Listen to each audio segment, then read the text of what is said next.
आकाशवाणी है। अब आप कोविड-19 के बारे में खुसूसी खबरें सुनिए। मुल्क में कोविड-19 केसों की तादाद 8,356 हो गई है, जबकि मरने वालों की तादाद बढ़कर 273 हो गई है। वजारत सेहत के आदाद-ओ-शुमार के मुताबिक कोविड-19 के सरगर्म केस 7,367 हैं। अब तक 715 लोगों का इलाज हो चुका है या उन्हें डिस्चार्ज किया जा चुका है, जबकि एक ने नकल मकानी की। महाराष्ट्र में सबसे ज्यादा 1,761 केस हैं, जबकि दिल्ली में 1,069, तमिलनाडु में 969 और राजस्थान में 700 मामलात हैं। महाराष्ट्र में सबसे ज्यादा 127 जानें गई हैं, जबकि मध्य प्रदेश में 36, गुजरात में 22 और दिल्ली में 19 मौतें हुई। जनूबी मुंबई के कोलाबा में तारीखी Taj Mahal palace and Taj Mahal towers hotel के कम से कम 6 मुलाजिमीन कोरोना वायरस के लिए मुस्बत पाए गए हैं। ये कंपनी मुख्तलिफ सरकारी दवाखानों के डॉक्टर्स और हेल्थ वर्कर्स की मेज़बानी कर रही थी, जो कोरोना वायरस के मरीजों का इलाज कर रहे थे। Taj Mahal palace and tower hotel में फिलहाल कोई गेस्ट नहीं है और इमारत की देखभाल के लिए कम से कम स्टाफ मौजूद है। तमाम 6 मुलाजिमीन का बॉम्बे हॉस्पिटल में इलाज किया जा रहा है।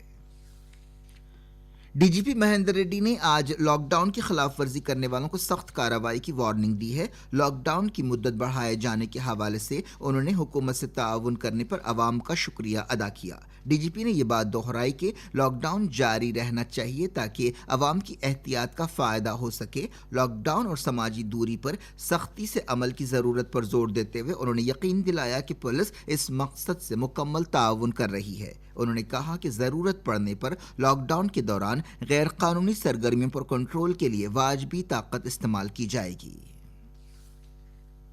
रियासत में 76 लाख कार्ड रखने वालों को तकरीबन 3 लाख मेट्रिक टन चावल तकसीम किया गया। सिविल सप्लाईज कॉरपोरेशन के सदर नशीन एम श्रीनिवास रेड्डी ने यह बताते हुए कहा कि इसके जरिए रियासत में कार्ड रखने वाले 88% लोगों का अहाता किया गया। उन्होंने मेयर बोंतु राम मोहन और मकामी अवामी नुमाइंदों के साथ आज एलबी नगर में एक राशन डिपो पर चावल की तकसीम के प्रोग्राम में हिस्सा लिया। इस मौके पर खिताब करते हुए उन्होंने कहा कि हुकूमत ने गरीबों को अनाज पहुंचाने के लिए तमाम कदम उठाए हैं। उन्होंने कहा कि राशन पोर्टेबिलिटी के लिए 13 लाख मामलतें हुई। उन्होंने ये भी कहा कि 2 या 3 दिनों में तकसीम मुकम्मल हो जाएगी।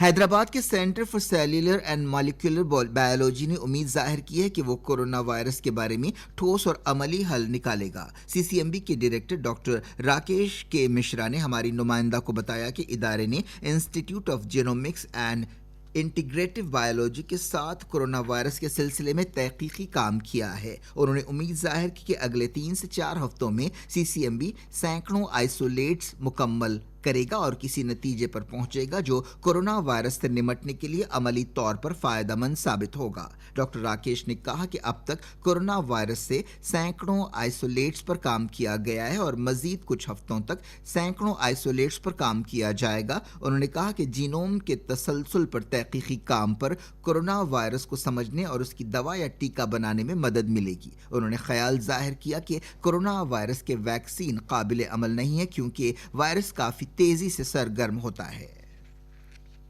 लॉकडाउन की मुद्दत बढ़ाने के मद्देनजर तेलंगाना का लोक आयुक्त 30 अप्रैल तक कोई केस नहीं लेगा। लोक आयुक्त की तरफ से जारी एक सरकारी बयान में कहा गया कि फरीकों और मुताल्लिका ओहदेदारों को सुनवाई में शिरकत की जरूरत नहीं है और उन्हें अगली तारीख के बारे में इत्तला दी जाएगी, लेकिन फरीक डाक के जरिए शिकायतें भेज सकते हैं। Indian farmer fertiliser cooperative IFFCO, जो दुनिया की एक अहम इमदाद बाहमी अंजुमन है, बुनियादी सतह पर कोविड-19 को फैलने से रोकने के लिए कोशिशें कर रही है। इफ्को मुल्क की मुख्तलिफ रियासतों में मुसलसल ब्रेक द कोरोना चेन बेदारी मुहिम चला रही है। इस तंजीम के तहत 60 से ज्यादा समाजी बेदारी कैंप लगाए गए और मुहिम चलाई गई और रोजाना अवाम में एहतियाती इक़दामात को नुमायां किया जा रहा है। वबा के दौरान भी इफ्को के तमाम प्लांट्स पूरी तरह से काम कर रहे हैं। खुसूसी खबरें खत्म हुई।